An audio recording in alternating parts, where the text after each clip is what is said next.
Las medidas relativas tomadas a la piedra esculpida en 1973 son las mismas correspondientes a los detalles de la cabeza de un Diplodocus. En esto dio asesoramiento el profesor J. Anthony del Museo de Historia Natural de París.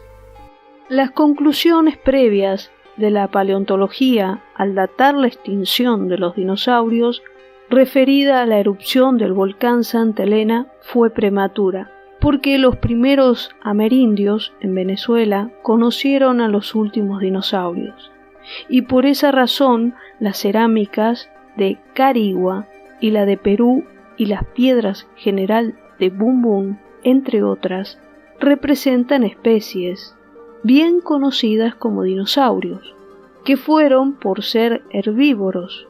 En algunos casos estos fueron cazados y en otros domesticados por los amerindios.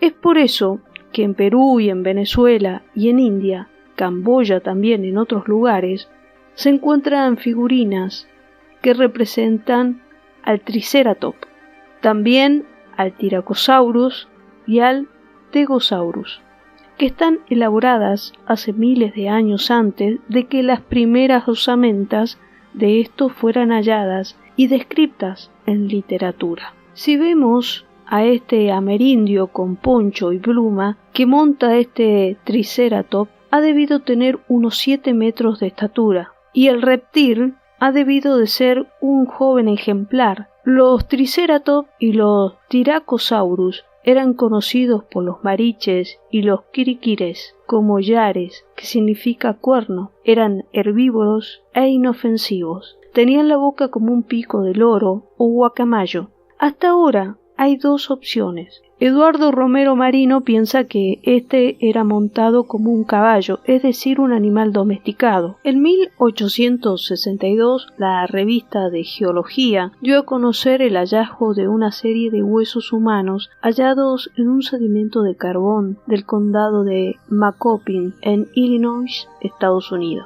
C. Brian Trank, del Instituto Geológico de Illinois, dató el carbón en 286 millones de años. De ser así, los huesos supondrían una prueba de existencia del hombre en fechas más remotas que la admitida oficialmente. En la colección del Dr. Rafael Raquena de 1932 del complejo de Cariguá figuran estas figuritas de cerámicas que representan a un glipodonte, una tortuga y a un brontosaurio. A través de los años, principalmente en los estados de Falcón en Venezuela, han ido encontrando las osamentas de esto. La segunda figura, la 39, lleva un arnés de carga. Estos 3 ejemplares arriba fueron hallados en 1930 en el Cerrito Edo de Aragua, en Venezuela, cerca de la laguna del Tacarigua, y fueron encontradas por el doctor Rafael Raquena, ministro general de Juan Vicente Gómez, y él estaba en compañía del profesor boliviano Marius del Castillo. Se trata de cerámica indígena, hallada en un montículo funerario junto con cráneos que estaban trepanados y hundidos al estilo maya, junto a una flauta y collares de marfil, entre otros artefactos. Entre 1979 y 1982 se hizo el reporte de otras anderías agrícolas de piedra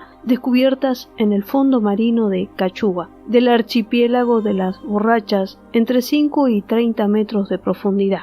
De la tripulación del Yupi-1 del proyecto Venezuela Submarina, el nivel del mar estuvo ubicado a 20 metros por debajo de estas obras líticas agrícolas, más allá del año 370.500 antes del presente, es decir, en la tercera glaciación anterior a la glaciación de Wisconsin, localmente denominada Pre-Mérida III.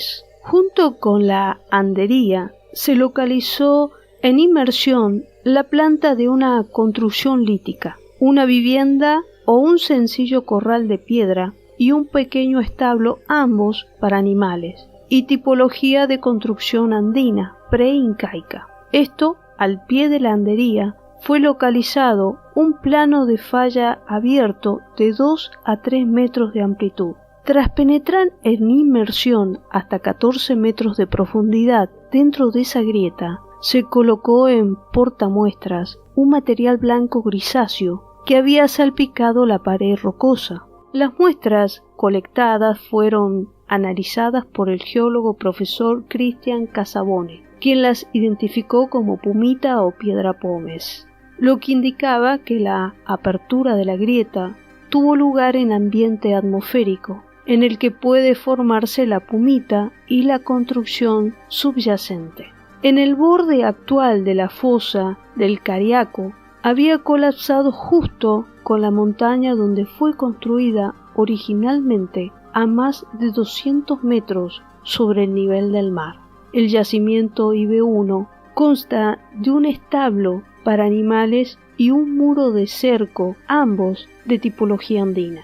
El arrecife de coral de la especie Aprocola palmata, que creció sobre este vestigio a razón de 1 centímetro anual, tuvo un avance de 108 metros, 10.800 años, anterior al presente, lo que marca el tiempo de crecimiento del coral madreporario del Acropora palmata desde la fecha del colapso, ocurrido en la fase epirogénica del Pleistoceno coeval al Pleistoceno estateria, obtenido a 110 metros bajo el sedimento en la cuenca oriental de la fosa del Cariaco. Fue una campaña de investigación sin precedentes, porque se estudiaron y se hicieron mediciones manuales en inmersiones de todos los arrecifes de coral desarrollados en el borde superior de la fosa de Cariaco, en un área de 150 por 75 kilómetros, y se obtuvo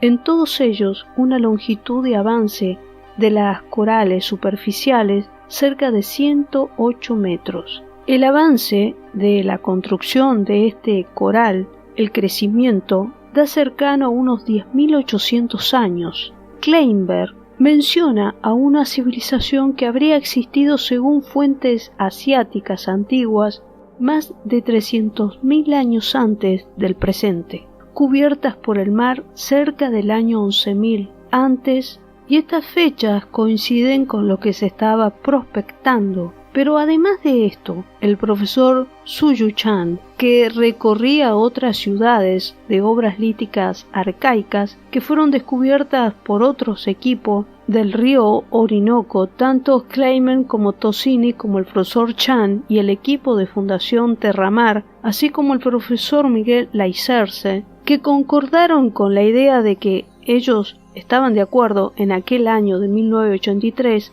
en que esas ruinas que estaban allí desde antes de formarse el curso actual del río Orinoco coincidían casualmente al menos con datos tradicionales de las civilizaciones mencionadas en las antiguas fuentes asiáticas como el país de Mu. El concepto del país Mu se maneja actualmente en los medios y se originó con dos grupos de fuentes vertientes distintas. Una vertiente es antigua, natural, histórica, y otra es artificial y anovelada. La primera vertiente, la tradicional antigua que nos interesa en este punto en particular, es el arqueológico, objetivamente científico, y es una corriente cultural natural, es tradicional e histórica. Presenta en todas las civilizaciones antiguas del este, el sur, el suroeste asiático y las islas del Pacífico, y una vertiente documentada con numerosos registros históricos antiguos que están disponibles al público.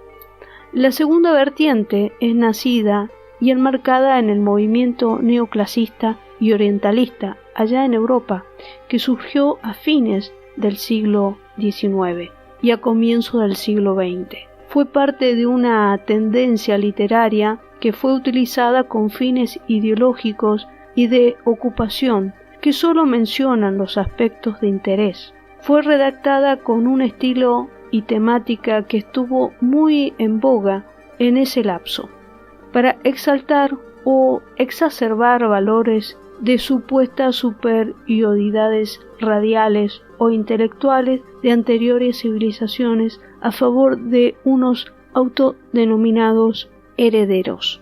Este movimiento neoclasista inspiró las novelescas iniciativas de reconquista territorial, que como bien sabemos esto se ve desembocado en la Primera y Segunda Guerra Mundial, de manera que lo que vamos a hablar ahora sobre Mu es sobre el Mu neoclasista. El Mu literario y místico fue el nombre del tal como lo conocemos el continente perdido, un continente imaginario claro, producto de una confusión internacional en que unos autores le situaron en el Pacífico mientras otros en el Atlántico, sin haberse detenido a pensar que existía todavía un continente que siempre ha estado en el Atlántico y que también siempre ha estado en el Pacífico. Este concepto de Mu como un continente fue postulado inicialmente por el orientalista del siglo XIX y el escritor Augustus Le Rolegon, quien en su tiempo fue merecidamente reconocido como, en su mayoría, un egiptólogo de prestigio, quien también llegó a descifrar los papiros de Egipto y los tiras mayas, y quien afirmó pioneramente que varias civilizaciones antiguas, como la de Egipto, el este y el sureste asiático, el sur y la Mesopotamia, fueron creados por descendientes de Mu, un continente que está desaparecido, al que él situó como hundido en el Océano Atlántico Central. Auguste Le Plongeon había participado a fines del siglo XIX en las primeras investigaciones sobre las antiguas ciudades de la civilización maya y como tal fue comentado por numerosos autores mayistas desde Jaime Cattle-Hot hasta las obras de Norman Humboldt y otros posteriores.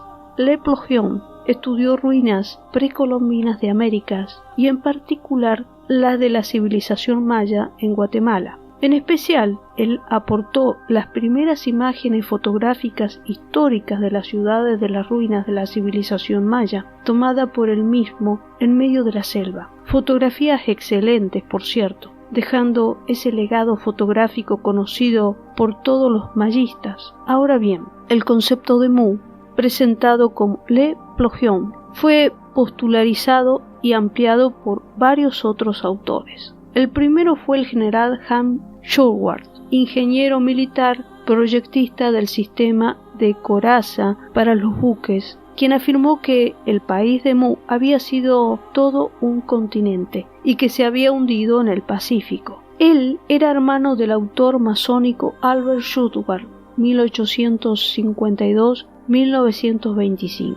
de quien tomó algunos conceptos verídicos manejados por esta sociedad de investigación científica y humanística. Este era plantador de té en Sri Lanka, donde identificó fuentes populares históricas del tema, antes de venir a los Estados Unidos en 1890.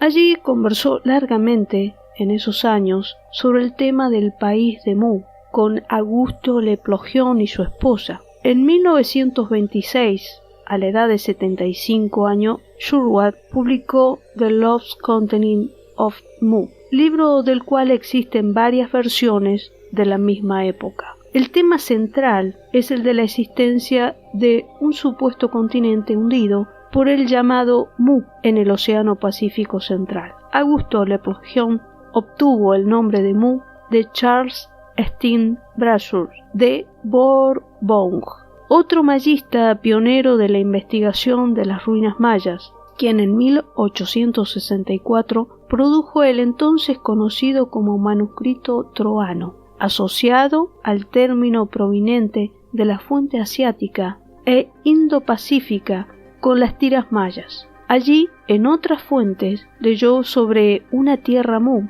que había sido sumergida en el mar por una catástrofe. Le Plongeon entonces relacionó esas tierras hundidas con la Atlántida de Platón, lo que no era descabellado como idea, como vamos a ver más adelante, porque él situó como un continente hundido que estaba en el Océano Atlántico Central en lugar de la región señalada por los manuscritos. Una carta de navegación china de la antigüedad, varios miles de años antes de la era cristiana, fue usada por el almirante Piri Reis para confeccionar su famoso mapa de 1520. En ella aparece la costa de París de Mu, poco después de sufrir el colapso de las montañas del norte en la fase epirogenia del período Pleistoceno. En esa carta, el actual curso bajo el río Orinoco aún no existía y su lugar anterior, el curso bajo, desembocaba al mar a través de una cuenca de Maracaibo, es decir, de sur a norte y no hacia el este como hoy. Leplogión afirmó que la civilización del antiguo Egipto fue fundada por una reina Mu y que otros descendientes serían los mayas.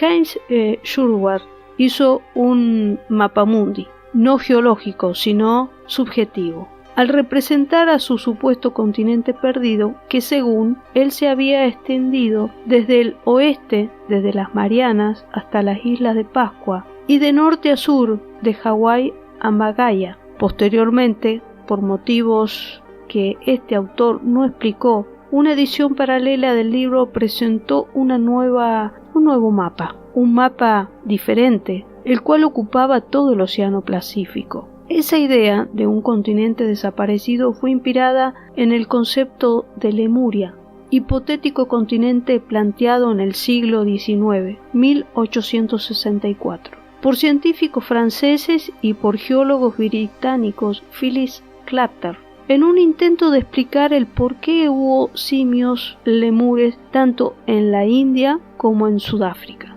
ya que en ese tiempo aún no se sabía que los lemures sabían nadar y trasladarse en objetos flotantes. Sin embargo, el libro de Schurwart, dadas las figuras de la formación del autor, inexplicablemente no citó textualmente las fuentes bibliográficas en el continente perdido de Mu. No citó con merecida precisión las fuentes que ubicaban y describían al país de Mu, ya mucho antes de su época, varias centurias antes de la era cristiana. Incluso en los manuales de arqueología desde el siglo XVII, entre las cuales varía la fuente, son anteriores a la era cristiana y mencionaban al país de Mu y su hundimiento, aunque no como un continente desaparecido. En el Océano Pacífico y en el Atlántico, como se puede comprobar en el mapa de los sistemas de falla de las dorsales oceánicas, nunca existió algún otro continente. Pero si había algo de muestra de interés en que aquel autor y su gente, el Océano Pacífico tenía ya entonces las mayores reservas de petróleo y gas para la explotación de costa, y aproximadamente el 60% de toda la pesca en el mundo. Solo las islas Hawái producían cerca de 200.000 toneladas anuales de azúcar. El mito histórico neoclasista del continente perdido sirvió pues a la idea de mostrar bajo la apariencia de un libro histórico la ausencia de vida de un hundimiento de toda la soberanía territorial y cultura en el Océano Pacífico, excepto porciones firmes del supuesto continente hundido, que en uno de los mapas de Schurwart se muestra sin haberse hundido al noroeste y al suroeste en la costa pacífica norteamericana y Australia, lo cual diplomáticamente fue alegando en su momento como uno de los argumentos para justificar necesariamente la modificación de los límites del mar territorial del Pacífico antes de 1941. Pero por el contrario, el Pacífico geológico no tiene interrupciones en las fallas este-oeste, que parten a las dorsales oceánicas submarinas, ni al Pacífico ni al Atlántico. Schurwart afirmó además cosas como que su continente perdido había estado poblado por una raza blanca de cabellos y ojos negros, y que era el origen común de las grandes civilizaciones de Egipto, Grecia, Centroamérica, India, Birmania y otros, que incluían a las Islas de Pascua, y que había sido en particular la fuente antigua de arquitectura megalítica, cuando todos sabemos que esas poblaciones originarias nunca fueron de gente blanca. Pero bueno, esta literatura estaba en esa onda orientalista en aquella época. Schurwart, por lo extraño que pueda parecer, no citó con precisión las antiguas fuentes escritas asiáticas, que situaba y describían al país de Mu. En ángulos geológicos del país de Mu no había sido prestado en términos científicos. En 1981, el Colegio de Ingenieros de Venezuela, presidido entonces por el ingeniero Carmelo Ecarri, puso 2 modelos estereográficos esféricos del ensamblaje global de las placas continentales, en el que se continúan los planos de las principales fallas geológicas entre unos continentes y otros, coincidiendo los bordes de las placas sobre un plano esférico de menos diámetro, en el que no existía una porción flotante que pueda considerarse un continente desaparecido, sino unas porciones menores ausentes, bien conocidas entre Yucatán y las Antillas, otras menores también de 150 kilómetros en las fosas del Cariaco, entre la Punta Patria y Trinidad, y otras al sur de la India en el Océano Índico, las cuales colapsaron bajo el nivel marino actual. El planeta en expansión, que es la teoría sobre la expansión del globo terráqueo. El planeta en expansión, que conocerán algún libro que se escribió allá por 1987. En estas porciones de dorsales, sino zonas colapsadas de las placas tectónicas sustituidas por el arco volcánico, que era ajeno a toda esta temática a partir del siglo XIX hasta mediados del siglo XX. Los arqueólogos que excavaron en Sudamérica ya estaban divididos como en 2 tendencias para la interpretación de los inicios del poblamiento, uno tanto en Colombia como en Venezuela. Planteaban los orígenes tempranos, es decir, que los nativos autores de los primeros productos culturales, artefactos líticos, eran originarios del país y no necesariamente provenientes de Asia o de la Polinesia, como afirmaban otras tendencias. Sus más destacadas representantes fueron los profesores José María Cutex y Gerardo Reich Dolmat, que estaban ajenos también a estas submarinistas locales en la década de los años 50 y 60, cuando comenzaron a registrar un crecimiento de número de obras líticas, de artefactos líticos y petroglifos en el fondo del mar, y que luego en las montañas de las cadenas litoral de Venezuela habían vestigios que en conjunto con los años esto apoyaría a los orígenes tempranos.